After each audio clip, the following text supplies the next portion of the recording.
আসসালামু আলাইকুম শিক্ষার্থী বন্ধুরা, কেমন আছো সবাই? Welcome to my channel to learning university admission টেস্টে ফ্রি কোর্সে আজকের হিসাব বিজ্ঞানের 11তম ক্লাসে তোমাদেরকে জানাই স্বাগতম। পূর্বে 10টা ক্লাসের লিঙ্ক ব্যাটনে আছে, তোমরা চাইলে দেখে নিতে পারো তোমাদের পছন্দমতো টপিক অনুযায়ী। তো আজকের এই 11তম ক্লাসে আমরা আলোচনা করব দৃশ্যমান ও অদৃশ্যমান সম্পদের হিসাব রক্ষণ অধ্যায় থেকে এই 3টা টপিক আমরা ডিসকাস করব। এই অধ্যায়টা আমরা 2টা পার্টে আমরা আলোচনা করব। প্রথম পার্টে তোমরা স্ক্রিনে দেখতে পাচ্ছ 3টা টপিক। প্রথম টপিকটা হচ্ছে স্থায়ী সম্পদের ধারণা, স্থায়ী সম্পদের মূল্যায়ন, অবচয় ধার্যের বিবেচ্য বিষয়। এই 3টা বিষয় তোমাকে ভালোভাবে ধারণা নিতে হবে। তারপরে তুমি সরলরৈখিক এবং ক্রমহ্রাসমান যে পদ্ধতির অঙ্কগুলো তুমি ভালোভাবে করতে পারবা। ওকে, আশা করি বিষয়টা তুমি বুঝতে পারছো। কারণ তুমি যদি বেসিক কনসেপ্টটা যদি না ক্লিয়ার করো বা না ধারণা না রাখো, তাহলে পরবর্তীতে অ্যাডভান্স লেভেলে যেসব অঙ্কগুলো তুমি পাবা, তো সেগুলো একটু ধরা খেয়ে যাবা। ঠিক আছে? তো এখানে কিছু থিওরিক্যাল বিষয় আমি নোট ডাউন করে দিয়েছি, তোমরা চাইলে সেগুলো ভালোভাবে নোট ডাউন করে নিবা। ঠিক আছে? তো চলো আমরা ক্লাসটা ভালোভাবে শুরু করি। তো প্রথমে দেখো স্থায়ী সম্পদের ধারণা ও মূল্যায়ন। যে সম্পত্তি দীর্ঘদিন ধরে মুনাফা অর্জনের উদ্দেশ্যে কেনা হয়, দীর্ঘদিন ধরে বা উৎপাদন করা হয়, তাকে কি বলে? স্থায়ী সম্পদ বলে। স্থায়ী সম্পদ সাধারণত অপরিবর্তনীয়। ভূমি, দালান কোঠা, কলকবজা, যন্ত্রপাতি, আসবাবপত্র ইত্যাদি কি স্থায়ী সম্পদ। এ ধরনের সম্পদ হতে ব্যবসা প্রতিষ্ঠান দীর্ঘদিন ধরে উপযোগিতা পেয়ে থাকে। তাই বলা যায় এই সম্পদ স্থায়ীভাবে কারবারের প্রয়োজনে নিযুক্ত হয়। স্থায়ী সম্পদকে প্রাকৃতিক, অপ্রাকৃতিক, দৃশ্যমান, অদৃশ্যমান বা অস্পর্শন সম্পদে ভাগ করা যায়। বিভিন্ন ভাগে ভাগ করা যায় স্থায়ী সম্পদকে। ওকে, আর এখান থেকে প্রশ্ন আসে তোমার ঢাকা বিশ্ববিদ্যালয়ে যে স্থায়ী সম্পদ কোনগুলো, অপ্রাকৃতিক সম্পদ কোনগুলো, দৃশ্যমান কোনগুলো, অদৃশ্যমান কোনগুলো, অস্পর্শনীয় কোনগুলো, এগুলো এখান থেকে ঢাকা বিশ্ববিদ্যালয়ে অ্যাডমিশন টেস্টে পরীক্ষায় মানে কোশ্চেন আসার সম্ভাবনা বেশি থাকে। তো এই বিষয়গুলো তুমি একটু ভালোভাবে পড়বা। তো প্রথমে প্রাকৃতিক স্থায়ী সম্পদ কি সেটা একটু দেখো। যে স্থায়ী সম্পদ আমরা প্রকৃতিভাবে যেটা পেয়ে থাকি, মানুষ দ্বারা যেগুলো সৃষ্টি না, যেগুলো প্রকৃতিভাবে প্রদত্ত, সেগুলোকে প্রাকৃতিক সম্পদ। ভূমি। অপ্রাকৃতিক সম্পদ, যে স্থায়ী সম্পদ মানুষ দ্বারা রূপান্তরিত হয়, তাকে অপ্রাকৃতিক স্থায়ী সম্পদ বলে। যেমন যন্ত্রপাতি, আসবাবপত্র ইত্যাদি, যেগুলো মানুষ দ্বারা রূপান্তরিত হচ্ছে। দৃশ্যমান স্থায়ী সম্পদ, যে সকল স্থায়ী সম্পদ বাস্তবে দেখা যায়, ধরা যায়, ছোঁয়া যায়, তাদেরকে কি বলে? দৃশ্যমান সম্পদ। ধারণ করা যন্ত্রপাতি, আসবাবপত্র, ভূমি ইত্যাদি। অদৃশ্যমান স্থায়ী সম্পদ কোনগুলো? যে সকল স্থায়ী সম্পদ বাস্তবে ধরা যায় না, দেখা যায় না, ছোঁয়া যায় না, সেগুলোকে অদৃশ্যমান। যেরকম হচ্ছে সুনাম, দেখা যায় না, ছোঁয়া যায় না, বাস্তবে ধরা যায় না। তারপর প্যাটেন্ট, গ্রন্থসূত্র, ট্রেডমার্ক ইত্যাদি অদৃশ্যমান স্থায়ী সম্পদ। তারপরে কি আছে দেখো, স্থায়ী সম্পদের মূল্যায়ন। এখন আমরা আলোচনা করব স্থায়ী সম্পদের মূল্যায়ন। এই টপিকটা নিয়ে এখন আলোচনা করা যাক। তো হিসাব বিজ্ঞানের ঐতিহাসিক মূল্য বা ক্রয় মূল্য নীতি অনুযায়ী স্থায়ী সম্পত্তি ক্রয় মূল্যে লিপিবদ্ধ করা হয়। তাহলে কি বলতেছে? খুবই ইম্পর্টেন্ট একটা প্রশ্ন, আমি একটু ব্র্যাকেট দিয়ে রাখি, তাহলে তোমাদের বুঝতে সুবিধা হবে। এই অংশটুকু অবশ্যই অবশ্যই মাথায় রাখবা। সেটা হচ্ছে কি, হিসাব বিজ্ঞানের ঐতিহাসিক মূল্য বা ক্রয় মূল্য, এটার একটা নাম কিন্তু দুইটা আছে। ঐতিহাসিক মূল্যের আরেক নাম কি? ক্রয় মূল্য। ক্রয় মূল্যের আরেক নাম কি? ঐতিহাসিক মূল্য। যে কোনো একটা থাকতে পারে, কিন্তু যে কোনো একটা থাকতে পারে, আমি আবারও বলতেছি, যে কোনো একটা থাকতে পারে। তো এই নীতি অনুযায়ী কি হয়? সম্পত্তি ক্রয় মূল্যে লিপিবদ্ধ করা হয়। সম্পত্তির ক্রয় মূল্য বলতে এর চালানি মূল্যের সাথে সংশ্লিষ্ট অন্যান্য খরচ এবং একে ব্যবহার উপযোগী করতে যেসব খরচ হয়, সেগুলোকে সমষ্টিকে বোঝায় সম্পত্তি ক্রয় মূল্য। যেমন একটা কারখানার যন্ত্রপাতি ক্রয় মূল্যের মধ্যে ক্রয় মূল্য আছে, পরিবহন খরচ আছে, সংস্থাপন খরচ আছে ইত্যাদি অন্তর্ভুক্ত। সম্পত্তি মূল্য নির্ধারিত হলে এর ভিত্তিতে স্থায়ী সম্পত্তির আয়ুষ্কালের অবচয় ধার্য করা হয়। বিভিন্ন শ্রেণীর স্থায়ী সম্পত্তির মূল্যায়ন। প্রথমে আসি ভূমি। এটার স্থায়ী সম্পত্তি মূল্যায়ন কিভাবে হয় দেখি। যে ভূমির ক্রয় মূল্য, যেটা এখন আলোচনা করছি, দেখো, ভূমির ক্রয় মূল্য বলতে প্রদত্ত ক্রয় মূল্য এবং অন্যান্য সংশ্লিষ্ট খরচকে বোঝায়। ভূমির ক্রয় মূল্য নির্ধারণে ক্রয় মূল্যের সাথে নিবন্ধন খরচ, উকিল খরচ। এখন ভাবতেছে উকিল খরচ কিভাবে হচ্ছে? কারণ জমি কেনা বেচাতে বলো বা ভাগ বন্টনে বলো, উকিল লাগেই। একটা জিনিস মাথায় দেখবা, যে মেয়ের কেস অথবা এই জমির কেসে অবশ্যই উকিল থাকে, তাই না? যাই হোক, ভূমি ভূমি দালালের কমিশন। দালাল ছাড়া কিন্তু বর্তমানে কাজ করা খুবই টাফ। সব কাজে ধরো দালাল লাগেই, নাহলে বিপদে নিজেকে পড়তে হয়। যাই হোক, অন্যান্য বকেয়া কর ইত্যাদি যোগ করতে হয়। যেমন একটি ভূমির নগদ ক্রয় মূল্য 2 লক্ষ টাকা। কত দেখো, নগদ ক্রয় মূল্য 2 লক্ষ টাকা। নিবন্ধন খরচ 15,000 টাকা। কি খরচ? নিবন্ধন খরচ। পরিশোধিত বকেয়া কর, মানে বকেয়া করটা কি করেছে? পরিশোধ করে দিয়েছে। কারণ কর তুমি যদি পরিশোধ না করো তুমি বিক্রি করতে পারবা না বা ক্রয় করা যায় না। তাহলে বকেয়া কর কত? 5,000 টাকা। এক্ষেত্রে ভূমির মূল্য কত হচ্ছে? 2,15,000 আর 5, তাহলে 2,20,000 টাকা টোটাল। যাবতীয় খরচ ভূমির সাথে যেগুলো হবে টোটালটা কি ক্রয় মূল্য হিসেবে কাউন্ট হবে ভূমি। আচ্ছা, এবার আসো দালান কোঠা, বিল্ডিং। দালান ক্রয় বা নির্মাণের সাথে জড়িত সকল ব্যয়কে দালান ব্যয় হিসেবে বিবেচনা করে দালানকে ডেবিট করা হয়। দালান ক্রয়ের ক্ষেত্রে দালানের ক্রয় মূল্য, উকিলের ফিস, মালিকানা সত্ত্ব খরচ, বীমা খরচ, দালালের কমিশন ইত্যাদি দালানের সাথে অন্তর্ভুক্ত থাকে। ক্রয়কৃত দালান ব্যবহার উপযোগী করার জন্য যেসব খরচ হয় তাকে কি খরচ হয়? যেমন বৈদ্যুতিক লাইন, মানে দালান কোঠা উপযোগী করা, মানে সেখানে বাসযোগ্য করার উপযোগী করতে কি কি সংস্থাপন খরচ দেখো, কি বৈদ্যুতিক লাইন দিতে হবে, তারপরে পুনঃস্থাপন বা দালানের মেঝে মেরামত করতে হবে ইত্যাদিকে। এগুলো হচ্ছে দালান কোঠার অন্তর্ভুক্ত, এগুলো খরচ। যেমন একটা উদাহরণ দেখলে বিষয়টা ক্লিয়ার হয়ে যাবে। জাওয়াদ অ্যান্ড কোং এ 25 লক্ষ টাকা মূল্যের একটি দালান ক্রয় করলো। দালানটি ক্রয়ের জন্য উকিল ফিস লেগেছে 20,000 টাকা, নিবন্ধন খরচ লেগেছে কত? 1 লক্ষ টাকা, দালাল নিয়ে কমিশন কত নিয়েছে? 20,000 টাকা। দেখছো দালাল ছাড়া কাজ হয় কি না? আচ্ছা, এবং মেঝে মেরামত খরচ 50,000 টাকা। তাহলে এক্ষেত্রে ক্রয় মূল্য কত হচ্ছে? 25 লক্ষ, 20,000, 10,000 আর টোটাল 20,000, 50,000, এগুলো সব মিলে সরি এখানে 1 লাখ হবে, এটা 1,20,000, টোটাল কত হচ্ছে? 26,90,000 টাকা এটা দালান ক্রয় করতে লাগতেছে। প্রকৃত মূল্য কত? 25 লক্ষ টাকা, আর বাড়তি কত? 26,90,000 টাকা। তার মানে কি 1,90,000 টাকা এক্সট্রা লাগতেছে, তাই না? তো যাই হোক, দালান যারা কিনবা তারা খরচ করবা। এখন দেখো সরঞ্জাম, ইকুইপমেন্ট, খুবই একটা ইম্পর্টেন্ট একটা প্রশ্ন এখান থেকে আসতে পারে। তো এখানে দেখো সরঞ্জাম বলতে কি বোঝায়? সরঞ্জামের ভিতরে অনেক কিছু আছে, যেরকম যন্ত্রপাতি আছে, কলকব্জা আছে, আসবাবপত্র আছে, ডেলিভারি ভ্যান আছে। এই ডেলিভারি ভ্যানের কথা কিন্তু বিভিন্ন সমন্বয়ে লেখা থাকে।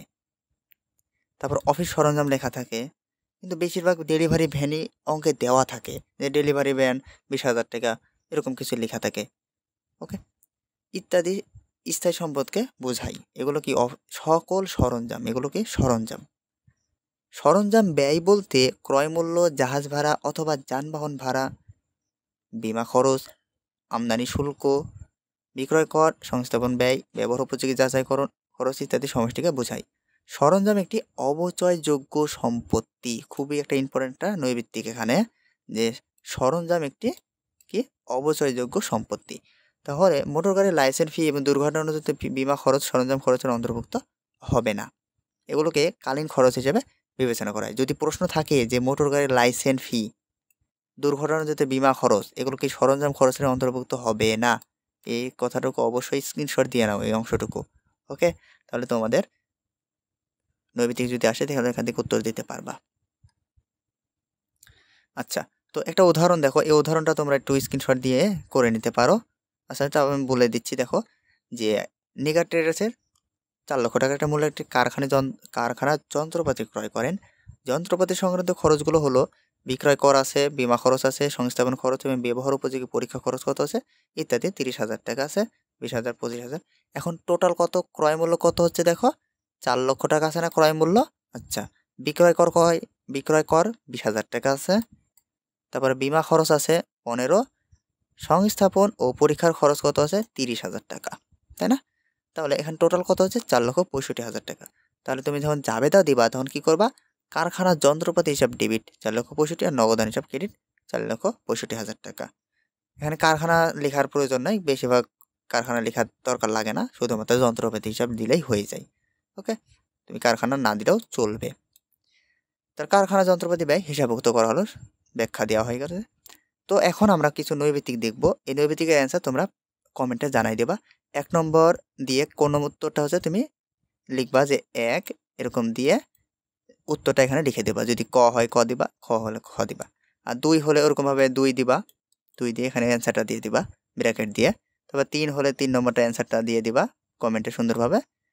এখানে দেখো দৃশ্যমান সম্পদ কোনটা, অদৃশ্যমান সম্পদ কোনটা, হিসাব বিজ্ঞানে কোন নীতির উপর ভিত্তি করে স্থায়ী সম্পত্তির ক্রয় মূল্য লিপিবদ্ধ করা হয় ইত্যাদি প্রশ্ন। এটা তোমার বিভিন্ন বোর্ড থেকে, ইউনিভার্সিটির কোশ্চেন থেকে আমি কাউন্ট করে 3টা প্রশ্ন দিয়েছি। তো 3টা প্রশ্নের উত্তর অবশ্যই কমেন্টে জানাই দিও। আমি যদি সঠিক হয় অ্যান্সার দেওয়ার চেষ্টা করব তোমাদের কমেন্ট বক্সে। ওকে, তো এখন তো অবচয়ের ধারণা। প্রথমে আমার কথাটা আসে কি, অবচয় ধার্যের বিষয়বস্তুতে আলোচনা করব, তার পূর্বে অবচয়টা কি সেটাকে আগে জানতে হবে, কারণ অনেক নৈবিত্তিক অবচয় সম্পর্কে আসে। তো অবচয় ধারণা এভাবে আমরা বলতে পারি যে কোনো প্রতিষ্ঠান পরিচালনার জন্য ব্যবহৃত স্থায়ী সম্পদের ব্যবহার, কালের আবর্তন, অপ্রচলন, সরাসরি ভোগ, বাজার মূল্যের স্থায়ী পতন ইত্যাদি দৃশ্যমান বা অদৃশ্যমান কারণে সম্পত্তির গুণ, পরিমাণ ও মূল্যের যে হ্রাস ঘটে তাকে অবচয় বলে।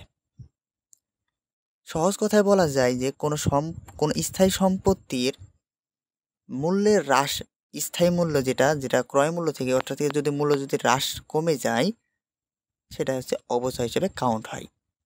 তো অবচয়ের ইংরেজি প্রতিশব্দ হচ্ছে ডেপ্রিসিয়েশন। তার মানে অবচয়ের ইংরেজি শব্দ কি, ডেপ্রিসিয়েশন, যা কোথা থেকে আসছে, ল্যাটিন শব্দ ডেপ্রিটিয়াম হতে উদ্বুদ্ধ হয়েছে। ডি অর্থ হ্রাস পাওয়া এবং প্রিটিয়াম অর্থ মূল্য, তাহলে মূল্যের হ্রাস পাওয়া, তাই না? আচ্ছা, তো এখন দেখো, অর্থাৎ সম্পত্তি ব্যবহারের ফলে যে পরিমাণ মূল্য হ্রাস পায় তাকে অবচয় বলে। তার মানে মোট মূল্য থেকে একটা সম্পত্তি সারা বছর তো এক মূল্য থাকে না। তুমি যদি একটা সাপোজ মোবাইল কিনো, সম্পত্তি না, এটা একটা উদাহরণ দিয়ে বলতেছি, যদি দোকান থেকে মোবাইলটা 10,000 টাকা দিয়ে কিনলা, দোকান থেকে খালি পা দিয়ে খালি বের হও, যদি তোমার বন্ধুকে বলো যে মোবাইলটা নে তো, 1,000 হোক, 500 হোক, 100 হোক, 200 হোক, কম হবেই, একটা সিম্পল, তাই না? তো স্থায়ী সম্পত্তি থেকে কিছুটা মূল্য বাদ চলে যায়, এটা হচ্ছে অবচয় হিসেবে কাউন্ট হয়। তো আধুনিক হিসাব বিজ্ঞানের অবচয়কে বন্টন প্রক্রিয়া বলে। মোস্ট একটা ইম্পর্টেন্ট নৈবেতিক এখানে আমরা পেয়ে গেলাম। এটা হচ্ছে কি, আধুনিক হিসাব বিজ্ঞানে অবচয়কে কি বলে, একটি বন্টন প্রক্রিয়া বলা হয়। সম্পত্তির ক্রয় মূল্য হতে ভগ্নাংশ মূল্য বাদ দিয়ে যেটা থাকবে সেটা কি, অবচয়। তাহলে সম্পত্তির ক্রয় মূল্য যদি 5,000 হয়, ভগ্নাংশ মূল্য যদি 1,000 হয়, তাহলে 4,000 টাকা কি হবে, অবচয় হবে। সোজা হিসাব।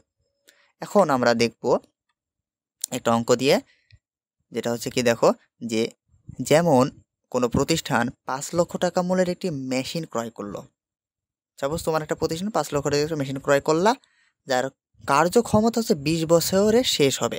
তার মানে ওই সম্পত্তি মানে মেশিনটা 20 বছর চলবে, তার ওর কাজ শেষ, অচল। 20 বছর সে কাজ করে দিবে কারখানাকে, তারপরে ওই সম্পত্তি অচল হয়ে যাবে, মানে মেশিনটা। তো 20 বছর শেষে ভগ্নাবশেষ মূল্য হবে 20,000 টাকা। তাহলে মেশিনটি ব্যবহারের জন্য প্রতি বছর অবচয় কত বের হচ্ছে সেটা বের করতে হবে। যে টোটাল যে ক্রয় মূল্য আছে এখান থেকে ভগ্নাবশেষ মূল্য যেটা থাকবে সেটাকে বাদ দিয়ে দিতে হবে।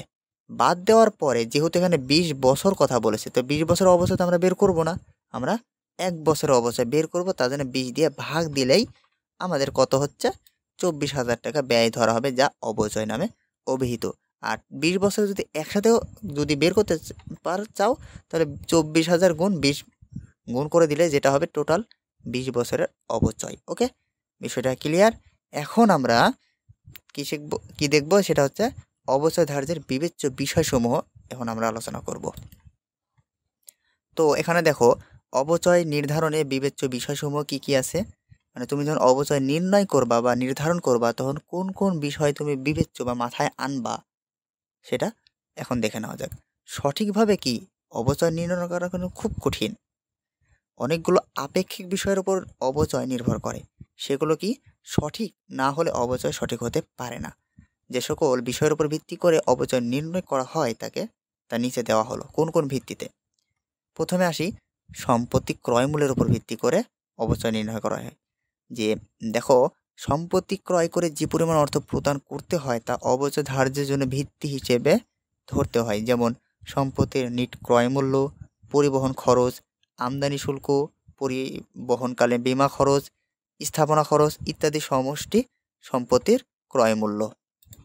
মানে এখানে বোঝা যাচ্ছে যে সম্পত্তি ক্রয় মূল্যটা কি হবে। সাপোজ একটা সম্পত্তি তুমি কিনলাম 50,000 টাকা দিয়ে। এখন সম্পত্তি কিনলেই তো হবে না, তার কিছু খরচ তো আছে, বাসায় তো আনতে হবে, পরিবহন খরচ লাগবে, রাস্তা দিয়ে আনতেছো, ট্রাফিক পুলিশে বা অন্য কিছুতে ধরলো, টাকা দে, এটা শুল্ক দিতে হয়। যদি সেতু দিয়ে আনো তাহলে টোল বা লেভি দেওয়া লাগে। পরিবহনকালে বীমা খরচ দেওয়া লাগতে পারে। সংস্থাপন কর, আইনে রেখে দিলে তো হবে না, তাকে কি স্থাপন করতে হবে। এই যে আনুষঙ্গিক খরচ আছে, এগুলো সবই ক্রয় মূল্যের দিকে চলে যাবে, সব একসাথে হয়ে যাবে। ওকে, এখন 2 নম্বরটা কি আছে দেখো, যে সম্পত্তির আনুমানিক আয়ুষ্কাল। সম্পত্তিটি কার্যকর আয়ুষ্কাল বলতে বোঝায় যতদিন পর্যন্ত সম্পত্তিটি ব্যবসায় কার্যক্ষম থাকবে, যতদিন সচল থাকবে এবং ব্যবসায় আয় উপার্জনে সাহায্য করবে। সম্পত্তি কার্যকর আয়ুষ্কাল জানা না থাকলে অবচয় ধার্য করা সম্ভব নয়। অবশ্যই আয়ুষ্কালটা জানতে হবে, তা না হলে অবচয় ধার্য করা সম্ভব নয়। এখানে নৈমিত্তিক আসতে পারে যে আয়ুষ্কাল ছাড়া কি ধার্য করা সম্ভব নয়, অবচয় ধার্য করা সম্ভব নয়। আবার এরকম আসতে পারে যে অবচয় ধার্য করার জন্য কোন বিষয়টা জানা খুবই জরুরি, আয়ুষ্কাল। সম্পত্তির আয়ুষ্কাল অনুমান ভিত্তিক সময়।